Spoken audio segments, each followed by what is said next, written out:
안 나오신 분들을 위해서 잠시 말씀을 드리면, 욥기는 이렇게 시작되죠. 욥기의 주제는 다른 건 아닙니다. 의인에게도 고난이 있을까? 고난의 이유는 무엇일까? 고난의 시작은 사탄의 고소로부터 시작이 됩니다. 욥기 1장과 2장에 보면 사탄이 까닭없이 하나님을 섬기겠습니까? 하나님께서 이것도 주시고 저것도 주시고 이것도 해주시고 저것도 잘 되게 하시니까 하나님을 섬기는 것 아닙니까? 라는 사탄의 고소로부터 욥의 고난이 시작이 됩니다. 하나님께서는 사탄의 고소를 들으시고 그러면 한번 해봐라 이렇게 말씀하시고, 사탄은 욥에게 여러 가지 고난을 주죠. 욥의 사업을 다 무너뜨리고 욥의 자녀들을 다 죽게 만들고 욥의 피부에 큰 병이 생기게 만들고 욥의 아내로부터 차라리 하나님을 저주하고 죽어라 라는 소리를 듣게 합니다. 그럼에도 불구하고 욥은 신앙을 지키죠. 3장으로 넘어가 보면 그러나 욥은 너무나 고통스러워서 자신의 생일을 저주하는 일을 합니다. 그런 일이 있자 욥의 세 친구가, 욥을 문안하러 왔던 세 친구가 일주일 동안 욥과 같이 있다가 4장으로 넘어가 보면 드디어 욥의 세 친구 중 하나인 엘리바스가 입을 열어서 욥에게 한마디를 합니다.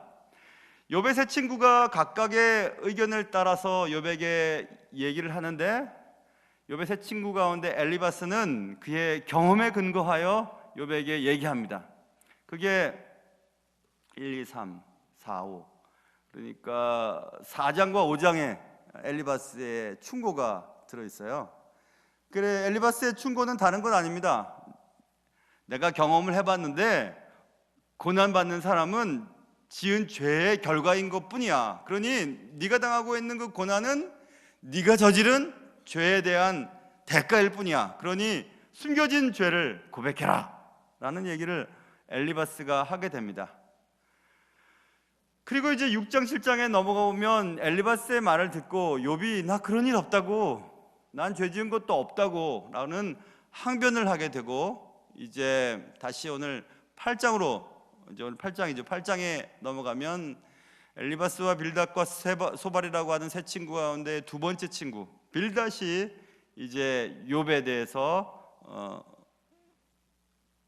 얘기를 하는데, 이 빌닷은 전통에 근거하여 욥을 참소합니다. 그래서 그 빌닷이 갖고 있었던 전통은 이런 신앙의 전통에 근거해서 내가 봤더니 너는 이러이러해, 그러니 네가 회개해야 돼 라는 그런 결론을 얻기 위해서 빌닷이 하는 첫 번째 고소가 오늘 8장이에요. 그래서 오늘 저와 여러분이 해결해야 될 부분은 우리가 갖고 있는 신앙의 전통에 대한 부분이에요. 전통에 근거하여 욥을 코너로 몰아넣습니다. 몰아넣고 욥에게 실토하라는 얘기를 하게 되는데, 그런 이제 얘기를 하게 될 것입니다. 오늘 말씀을 들을 때 불편할 수도 있을 것 같습니다. 왜냐하면 우리가 붙들고 있었던 것들이 흔들릴 수도 있으니까. 그러나 오늘 8장에서 제가 1절부터 마지막 절까지 22절까지 본문 가운데 5절, 6절, 7절까지만 읽었던 이야기는 이런 것 때문에 그랬습니다. 오늘 본문에 보면, 여러분 7절에 보면 내 시작은 미약하였으나 내 나중은 심히 창대하리라, 이 말씀 개업 예배하면 이 말씀 가지고 가면 제일 좋아해요. 그리고 개업 예배에 가서 어디 가게집에 들어가는 입구에 이 말씀 잘 걸려 있습니다. 이 말씀만 있으면 막 힘이 나는 거예요. 그런데 이 말씀 걸어놓고 망한 가게들 참 많습니다. 참 많아요. 제가 안양에 목회하러 갔었는데 그 교회가 이제 교회 문을 닫아야 되나 말아야 되나 하는 그런 교회였어요. 근데 그 교회 원래 이름이 창대교회였어요. 창대교회. 그런데 문이 다 닫으려고 하고 있었어요. 그래서 제가 가서 한 1년쯤 지난 후에 교회 이름 바꿉시다. 그 교회 이름 공모를 해서 Hand in Hand Church, 그래서 함께 가는 교회 이름으로 바꾸고 함께 가자고 이렇게 해서 교회가 아주 귀하게 성장된 것까지 이제 제가 할 일을 마치고 이곳으로 오게 됐는데요. 다 좋아해요. 여기 있는 말씀. 근데 이 말씀이 어디에 쓰였는지도 잘 모르고 이 말씀이 누가 한 말도 누가 하는지도 모릅니다. 근데 오늘 본문에 쓰여 있죠. 빌닷이 욥을 고소하기 위해서 했던 말 가운데 이 말이 들어있는 거예요. 그런데 이 말을 딱 집어가지고 우리 처음에는 미약했지만 내 나중은 심히 창대하게 될 거야 라는 말씀만 가지고 그것만 그냥 쭉 붙잡고 그냥 이 말씀대로 되기를 바라면서 계속해서 사업도 잘 되길 바라고 그 다음에 뭐 가게도 잘 되길 바라고 아이들도 잘 되길 바라고 하면서 막 붙들고 기도를 하는 것입니다. 그런데 망해요. 망하고 합격이 안 되고 떨어지고 뭐 사업도 망하고 막 잘 안 됩니다. 그런 일들이 벌어질 때 우리는 고민에 빠지게 되는 거죠. 내가 믿는 하나님과 내가 믿는 신앙은 도대체 뭔가? 이런 생각을 하게 되거든요. 그것이 우리가 잘못 붙잡고 있는 신앙의 전통에 대한 부분이에요. 전통의 근거에서 욥에게 지금 얘기하고 있는 장면을 지금 얘기하려고 합니다. 자, 보세요. 내 시작은 미약하였으나 내 나중은 심히 창대하리라. 누가 들어도 좋은 말이잖아요. 누가 들어도. 그런데 이 심히 창대하리라 라는 말을 여러분이 가지고 계신 영어 성경이 있으시면 NIV에서는 그 창대라고 하는 단어를 prosperous라고 하는 단어로 해석을 해놨어요. prosperous는 prosperity라고 하는 부와 번영에 대한 단어거든요. 그러니까 우리가 다 그렇게 설교하고 다 그렇게 믿었어요. 우리의 사업이 약하지만 나중엔 잘 될 거야. 돈도 벌 거야. 번성할 거야. 부하게 될 거야. 성공할 거야. 여기에만 관점을 맞추니까 해결이 안 되는 거죠. 그런데 그 뜻이 아니에요. 지금 NIV에서는 prosperous라고 번역을 해놨지만 사실은 prosperous라고 하는 뜻보다 다른 의미가 있어요. 사실은 여기 지금 심히 창대할 것이다 라고 하는 말이죠. 크게 증거하다라는 뜻이거든요. 크다라고 하는 메오드라고 하는 히브리 단어와 증가라고 하는 단어는 사가라고 하는 단어예요. 근데 그 단어는 영어로 얘기하면 greatly increased라고 하는 단어로 해석이 돼요. 그러니까 매우 크게 증가하고 번성하다는 뜻인데 그게 부하고 연결 지으면 안 돼요. 부도 될 수도 있겠지만 오히려 사가라고 하는 단어는 수적인 증가 그리고 불빛이 약했다가 불빛이 점점 밝아지는 것. 그래서 지적인 부분이 영민하게 되고 좀 총명하게 되는 것에 더 그런 뜻이 있어요. 이 단어가. 그리고 그 뜻들을 용례를 찾아보면 그래서 숫자가 더 많아지고 그 밝은 빛이 더 반짝거리고 그리고 화려해지고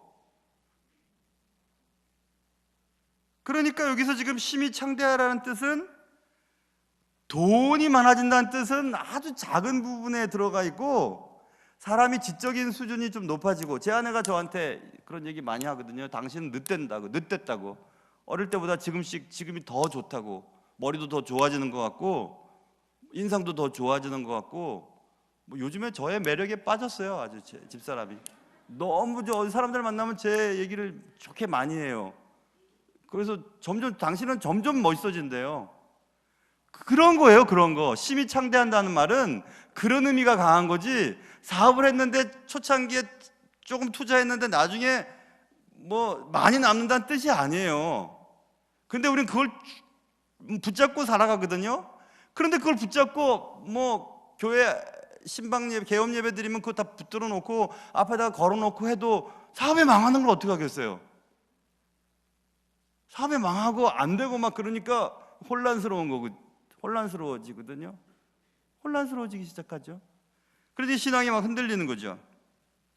그래서 여기서 심히 창대하리라는 말은 오히려 성장하리라 라는 뜻으로 더 이해하면 좋아요. 점점 더 성장된다는 것으로, 성숙해진다는 것으로, 그의 어두움이 밝아진다는 것으로 그렇게 이해하는 것이 더 낫거든요. 그런데 우리는 그냥 이 말씀을 계속 외우고 믿고 누가 했는지도 모르고 성경에 써 있다고만 하고 그냥 아주 이 말은 뭐 예수님이 했다고 하는 사람들도 있고 막 이래요. 믿지도 뭐 잘 모르니까 그렇죠. 그런데 이 말은 빌닷이 욥을 참소하고 고소하기 위해서 자신의 신앙적인 전통에 근거해서 했던 굉장히 중요한 말이죠. 5절부터 네가 만일 하나님을 찾으며 전능하신 이에게 간구하고 또 청결하고 정직하면 반드시 너를 돌보시겠다. 내 의로운 처소를 평안하게 하실 것이다. 반드시. 아니에요. 반드시 정말 그렇게 되든가요? 여러분이 정직하게 행하고 청결하게 살고 하나님을 찾으면 반드시 잘 되든가요? 제가 볼 때는 안 그렇던데요. 하나님 잘 믿고 정직하게 살고 청결하게 살고 죄짓지 않고 살아도 먹을 거 없어가지고 고민하고 사업이 다 망하고 애들은 또 애들대로 속 썩이고 몹쓸 병에 걸려서 고통당하고 일찍 죽고 교통사고 당하고 뭐 사기 당하고 이런 일들이 얼마나 많은데요. 그런데 여기 보면 반드시라는 말에 또 걸려버리거든요. 반드시 잘 될 거야. 말씀을 의심 없이 굳게 믿고 끝까지 가면 미약했던 것이 나중에 심히 창대하게 되는데, 그 창대라고 하는 단어 속에 부자가 될 거고 잘 될 거고 사업도 잘 될 거고 애들도 잘 될 거고 건강도 회복될 거고 다 좋은 쪽으로 우리가 해석을 하게 됩니다. 그런데 그런 일이 생기지 않자 낙심이 찾아오게 되는 거죠. 그리고 우리는 그 말씀에 대해서 고민에 빠집니다. 그리고 신앙 전체에 대한 회의에 빠지죠.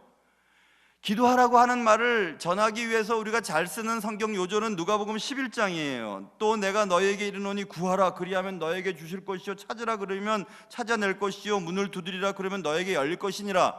그러면서 계속 두드리고 계속 찾고 계속 구하면 분명히 하나님은 열어주시고 우리에게 주시고 뭐 해결해 주실 것이라고 그렇게 강조를 하지만, 그렇게 해본 분들은 그런 일이 생길 수도 있고 안 생길 수도 있다는 것을 경험한 사람들일 거예요. 오늘 5절과 6절에서 네가 만일 하나님을 찾으며 전능하신 이에게 간구하고 청결하고 정직하면 반드시 너를 돌보시고 내 의로운 처소를 평안하게 하실 것이라, 반드시 평안하게 될 것이다 라고 지금 성경에 써있는 이 말씀만 붙잡으면, 그럼 나는 왜 평안이 없고 성공하지 않고 사업이 안 되고 왜 건강에 어려움이 생기고 애들이 이렇게 속을 썩이는 것이 지금 뭐가 잘못된 거지? 내가 신앙생활을 잘못했나? 거기까지 하면 괜찮은데 그 다음에 하나님 안 계시겠구나, 안 계시나 보다, 그래 하나님 안 계셔 라고 신앙을 금방 그냥 잃어버리는 경우들이 많거든요.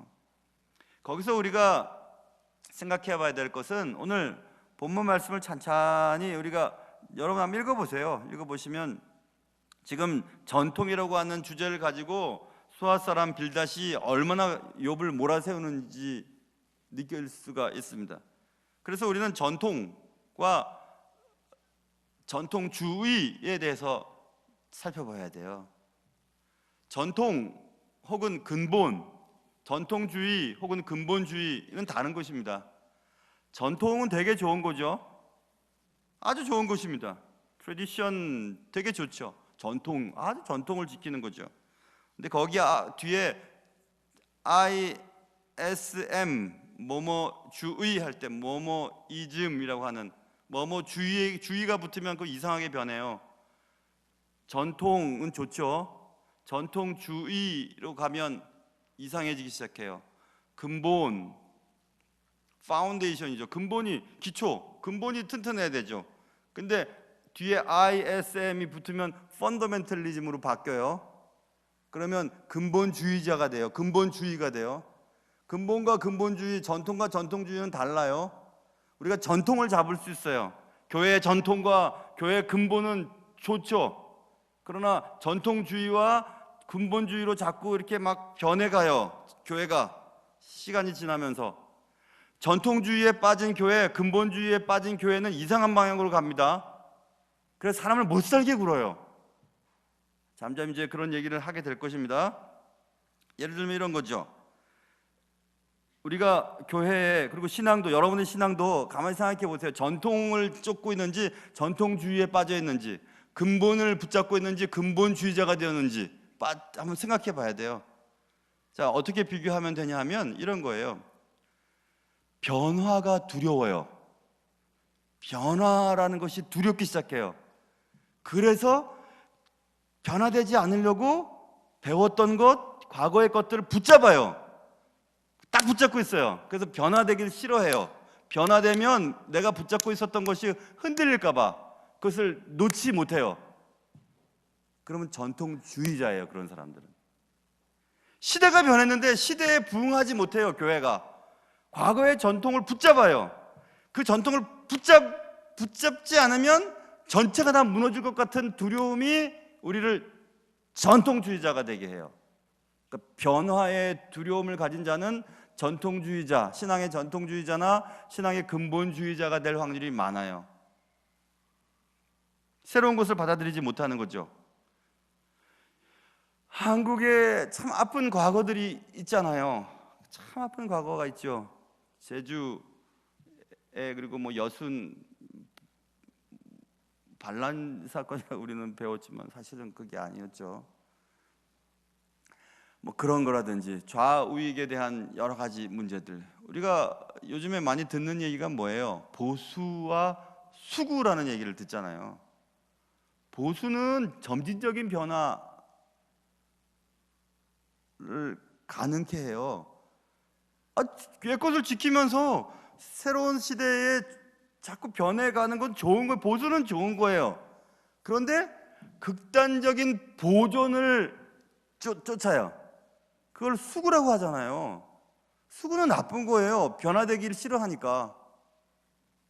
신앙도 역시 그래요, 여러분. 시대에 따라서 우리가 얼마든지 탄력적으로 변화되어야 되는데 과거의 전통을 붙잡는 거예요. 극단적으로 보존을 하지 않으면 내 신앙이 흔들릴 것 같아요. 그래서 그걸 붙잡고 있는 거예요. 그런 신앙주의자들은 작은 것에 넘어가요. 확 넘어가 버립니다. 유연성이 없기 때문에. 전통 가치의 극단적인 보존을 쫓는 수구, 정치뿐만 아니라 신앙적인 부분도 마찬가지입니다. 그러면 왜 새로운 것을 받아들이지 못하고 옛것이 그 새로운 것을 함몰시켜 버리는가? 새로운 것에 대한 공포 때문에 예전 것만 붙잡고 있는 거예요. 새로운 것이 들어오면 두려운 거죠. 자기가 붙잡고 있던 가치가 흔들려 버려서 자신의 믿음조차 다 떨어져 버릴 것 같은 그런 두려움이 있는 거죠. 아주 피상적인 신앙인이죠. 그래서 자 보세요. 근본, 전통은 좋다고 그랬습니다.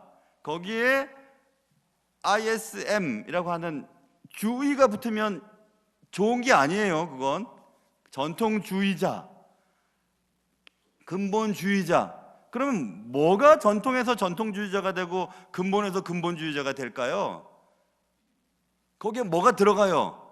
뭐가 들어가면 그렇게 돼요. 그게 뭐냐 하면 그게 인위적인 것들이에요. 인간이 만들어 놓은 것들이에요. 좋은 전통에 인간의 것들이 자꾸 덧붙여서 전통주의자로 바뀌어버려요. 근본은 좋은 거예요. 기초가 좋죠. 근데 거기에 자꾸 인간의 경험 또 객관적이지 않은 것들을 자꾸 갖다 붙이고 거기 그래서 뭐 하나 이상한 것들을 만들어내요. 근본주의나 혹은 전통주의자가 돼버리죠. 그래서 뭐 여기 가운데 들어가는 뭐 이것은 인위적인 우리가 사람이 만들어낸 어떤 사고의 결과들이에요. 그것이 덧붙여져서 이상한 것들이 바뀌어지기 시작하죠. 그래서 성경에 근거해서 혹은 종교 개혁자들이 추구했던 신앙의 가치와 지금 우리 한국 교회 내에서의 전통은 달라졌어요. 많이 달라졌어요. 그래서 이렇게 안 하면 죽을 것 같이 여겨지는 어떤 불안감이 있어요. 그래서 그걸 꼭 해야 되는 거예요. 그거 안 하면 안 되는 거예요. 안 하면 큰일 나는 거죠. 그거 안 하면 하나님께 벌을 받을 것 같은 두려움이 생겨요. 그것들이 자꾸 많아져요. 그런 이상한 교회가 되는 거죠. 성경엔 근거하지 않아요. 자기가 들었던 것, 어렸을 때부터 배웠던 것, 그리고 어떤 부흥회나 어디 가서 막 들었던 것들 자꾸 자기 머릿속에 첨부되면서 인위적인 사고가 낳은 결과로 근본주의자, 전통주의자로 바뀌어버리는 거죠.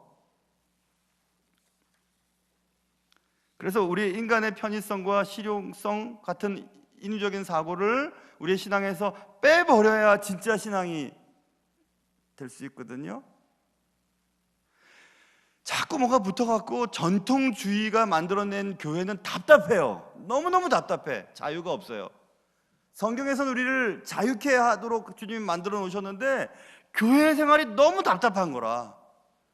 이거는 뭐 조그만 어떤 여지가 보이지 않는 그런 답답한 교회를 만들어 놓고 그것을 믿고 그것이 신앙이라고 쫓아요.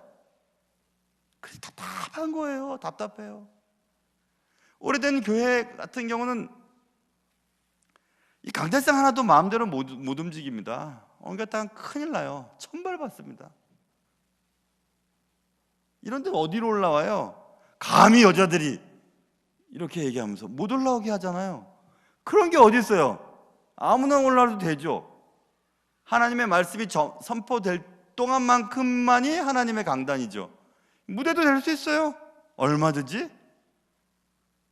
그런데 전통주의에 빠진 교회들은 두려운 거예요. 그러다가 하나님께 벌을 받을 것 같은 거예요. 예배도 빠지면 안 되는 거예요. 예배 빠지면 죽을 것 같아요. 그 예배를 빠뜨릴 수가 없어요. 교회가 예배 빠뜨리면 교회가 망할 것 같거든요. 안 그래요? 그렇지 않아요. 하나님이 정말 우리에게 원하시는 것은 정의와 공의를 실천하는 거죠. 우리의 삶 속에서. 그래서 저는 목사지만은 교인들 자꾸 와갖고 프로그램 만들어갖고 자꾸 오는 건 원치 않습니다. 삶의 현장 속에서 제대로 살기를 바랄 뿐이에요. 예수 믿는 사람답게 삶의 현장 속에서 정말 예수님 닮은 삶을 살아낼 때에 여러분이 그 속에서 그리스도인의 삶이 인정받는 것이지, 교회 내에서 백날 잘하고 교회 내에서 아무리 기도 잘하고 교회 내에서 아무리 봉사를 잘한다 해도 주위 사람들과 싸우고 동네 사람들과 싸우고 같이 일하는 사람들과 막 분쟁이 일어나고 가정에서조차 남편과 아내가 하나 될 수도 없고 형제들끼리 돈 문제로 막 고소하는 일들이 벌어질 때 그게 무슨 신앙인이라고 말할 수 있습니까?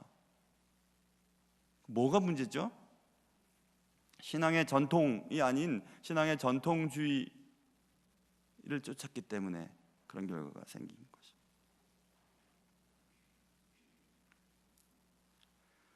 오해, 진리에서 벗어난 오해와 막연한 추측으로 생긴 어떤 결과를 자꾸 신앙에 갖다 붙이는 거예요. 잘못 알고 있으면서 그게 옳다고 자꾸 갖다 붙이고 이럴 거라 생각하면 자꾸 갖다 붙이는 거예요. 그 신앙이 이상해진 신앙인이 돼버린 거죠. 오래도록 교회를 다녔는데 말을 해보면 신앙인 같지가 않은 이상한 그리스도인이 되어버린 거죠. 아니 어떻게 예수 안에서 저런 것 하나도 해결하지 못하는 이상한 그리스도인, 그것은 누구에게 대해서 얘기하는 게 아닙니다. 우리 모두가 다 마찬가지예요. 제가 이번 주 말고 지난주에 말씀 속에서 강한 어떤 도전을 받고 나 아무래도 가짜 목사인 것 같다 이런 고백을 드렸잖아요. 그런 마음의 찔림이 자꾸 생기는 거죠. 이런 것도 하나 해결을 하지 못하면서 어떻게? 그런데 우리는 계속 이렇게 살면 반드시 꼭 확실하게 절대로 복을 받을 거야, 잘 될 거야 라고 강요하기 시작했어요. 그런 것은요, 예전에 지적인 능력이나 혹은 객관적인 사고 판단이 불가능한 사람들한테 강조할 때는 그게 가능해요. 무비판적으로 말씀을 그냥 받으라고, 아무데나 가지 말고 그냥 받으라고, 믿으라고 얘기를 해요. 믿어줘야 믿죠. 믿어지지가 않는데 믿으면 알게 될 거라고 얘기해요. 맞아요, 그 말은 맞지만 생각을 하고 고민을 한 후 믿어져야죠. 그래야지 흔들리지 않죠. 오늘 본문 말씀, 내 시작은 미약하였으나 내 나중은 심히 창대하리라. 계속 믿는다고 해서 그게 그렇게 되나요? 안 되는데 지금 이 문맥 속에서 이 말은 빌닷이 욥을 몰아세우기 위해서 했던 말인데 그것을 뽑아다가 내 시작은 미약하였으나 내 나중은 심히 창대하리야, 창대할 거야, 믿습니까? 아멘. 믿습니까? 아멘. 근데 망해요. 도대체 뭐지? 이런 생각을 하게 되죠. 그래서 여러분, 신앙은 사유함을 배제하고서 신앙하면 안 돼요. 생각을 해야 되는 거예요. 이게 정상적인 건가? 그리고 정말 이게 하나님의 뜻에 맞는 건가? 성경에 근거한 것인가? 하고 사유라고 하는 필터를 통과하고 뽑아낸 것들을 삶 속에서 적용시켜 나가야 되는데, 비사유, 사유가 없이 신앙생활을 해요. 혹은 가벼운 사유, 표면적인 생각만 하는 겁니다. 살짝 넘어가요. 그래서 천박한 신앙인을 만드는 거예요. 깊이가 없어요. 깊이가 없어. 성경 말씀은 알지 모르지만, 외우고 성경 예배에 대해서는 굉장히 익숙할지 모르지만, 주님의 삶이 안 나타나요. 그들의 삶 속에서. 교회가 수천 명이 모이고 수만 명이 모인다 해도 힘이 없어요. 여기저기에 다 구멍이 나 있어요. 왜 그럴까요? 비사유 혹은 가벼운 사유함이 없음. 생각지 않고 그냥 신앙생활을 하기 시작한 거죠. 전통에 근거해서 자신의 경험과 체험과 주워듣는 말들과 오해와 추측으로 자신의 신앙을 만들어가기 시작했어요. 그러니까 전통이 아닌 신앙의 전통과 근본은 좋은 것이었는데, 전통주의자가 되고 근본주의자로 빠지고 이상한 그리스도인이 되어버린 거죠. 그러면서도 그는 정작 자기가 하고 있는 신앙생활이 옳다고 믿어요. 그래서 조그마한 어떤 유연적인 어떤 결정을 내릴 때 못 견뎌 하는 겁니다. 전통이 강하고 폐쇄적인 교회에서 하는 말이 제일 많이 쓰이는 단어가 뭐냐면, 우리 교회는 그런 거 해본 적이 없었습니다, 이런 얘기를 많이 해요. 어떻게 그럴 수가 있어요? 해오던 거 계속 해야죠, 그렇게 얘기해요. 아니에요. 그런 건 아니에요. 우리는 살아가면서 무언가 늪에 빠진 기분을 느낄 때가 있어요. 열심히 신앙생활을 하는 것 같은데 점점 신앙이 뭔가 하는 느낌에 빠지는 거죠. 마치 늪처럼 말입니다. 그 중에 가장 큰 원인이 뭐냐면 이런 문제예요. 이런 문제. 아니, 시작은 미약하였으면 나중은 심히 창대하리라. 네가 청결하고 정직하면 반드시 너를 돌봐주실 거고 너의 의로운 초소를 평안하게 할 거야. 이렇게 했으면 이런 결과를 얻게 되는 게 당연한데, 그렇게 결과를 못 얻었지? 그러면 네가 문제가 있는 거야, 이렇게 얘기를 하는 거죠. 그래서 뭐 병에 걸리면은 창피해서 얘기를 안 하는 이유는, 병에 걸렸다고 하면 지은 죄의 결과로 말미암는 처벌로 생각하게 되어버렸으니까. 그리고 뭐 사회에서 부자면 부자지 교회 와서도 부자가 어깨를 피고 다니는, 이런 또 이게 무슨 일이에요? 신앙은 상관없어요. 오히려 부자로서 망할 확률이 더 많지. 성경에서 부자가 천국 가기가 어렵다고 했지 뭐 쉽다고 했습니까? 그러니까 더 걱정이죠. 돈이 많으면 걱정이 태산같이 해야 되잖아요. 그런데 돈이 많은 사람은 교회 와서도 막 어깨에 힘을 막 내고 있습니다. 그 돈이 없으면 교회 와서도 힘이 빠지는 거예요. 뭐 이상한 일이 생겼잖아요. 그것과는 아무 상관이 없는데. 근데 이런 말씀 때문에 그런 거예요. 힘이 창대해야 되는데 창대하지 못하니까.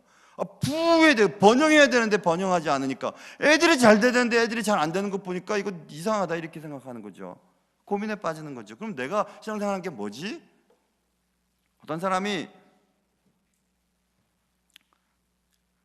이렇게 얘기했어요. 자네 귀가 잘 안 들린다던데 그게 사실인가? 이렇게 물어봤어요. 그러자 귀가 하나도 안 들린다고 하던 그 사람이 그렇다네 대답했어요. 다시 얘기요. 자네 귀가 하나도 안 들린다 그런다는데 그게 사실인가? 그렇다네. 뭐예요 도대체? 그걸 이율배반이라 하잖아요, 그렇죠? 신앙생활을 꼭 그렇게 한다니까요. 우리가 하나님 사랑이라 그러지? 사랑입니다. 그리스도인은 사랑하는 사람이지, 사랑이죠. 근데 자네 왜 그런가? 저 사람은 용서할 수 없어요. 뭐예요 도대체 그게?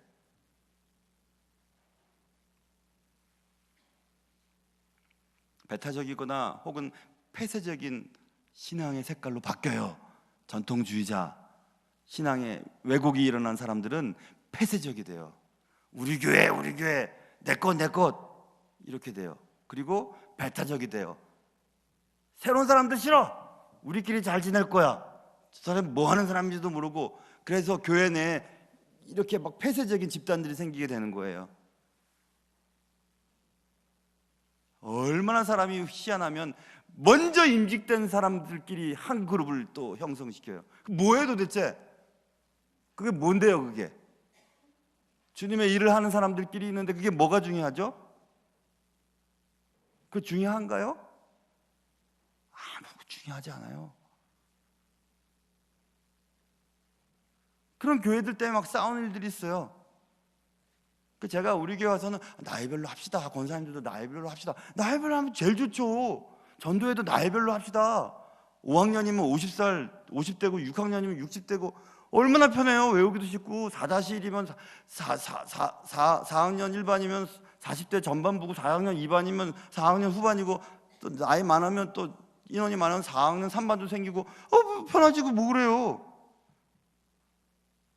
근데 그렇게 하기도 힘들어요. 전통적인 교회는. 그래서 우리 교회가 좋은 교회라는 거예요, 여러분. 우리 교회는 잘 이렇게 유연성이 있어요. 제가 볼 땐 참 좋은 교회예요. 제가 목회하고 있는 교회를 제가 좋다 그러니까 그것도 이상하네. 정말 좋은 교회예요. 진짜 그런데 제가 볼 때는 어렵지만은 조금씩 변해가고 있는 것은 사실이에요. 교회 예배당 안에 아이들 막 뛰어다니고 막 그런 거 좋은 거죠. 그게 왜 나쁜 거예요? 자기들 건데 다 아이들 건데. 저는 애들이 막 돌아다니고 하는 건 아무렇지도 않습니다. 예배 시간에 막 딱 시작하고 자고 딱 갈 때까지 자고 깨워야 일어나는 사람이 있어도 괜찮아요. 물론 속으로 막 가서 그냥 좀 눈을 뜨라고 좀 그렇게 하고 싶지만 그래도 할 수 없죠. 그렇죠? 피곤한데 어떻게 하겠어요? 중간에 막 사람들 둑 나가고 한참 설교하고 있는데 툭툭툭툭툭 걸어 들어오고 그 뭐예요? 그것도 이상한 거 아니에요? 늦게 들어와서 뒤에 앉아 계세요. 그리고 그래 오줌 마리 오면 참았다가 나중에 가든지 그거 못 참고 왔다 갔다 하고 막 전화 아리랑 닐리리야 막 소리 들리고 그것도 얼마든지 가능해요. 그렇지만 계속 그러면 안 되죠. 그렇죠? 나의 또 지금 표적 설교하는구나 그런 분이 계시다 또 그러겠지만 표적 설교가 아니고 이렇게 얘기해도 그렇고 저렇게 얘기해도 안 할 수도 없고 그렇죠? 왜냐하면 저는 괜찮다니까요.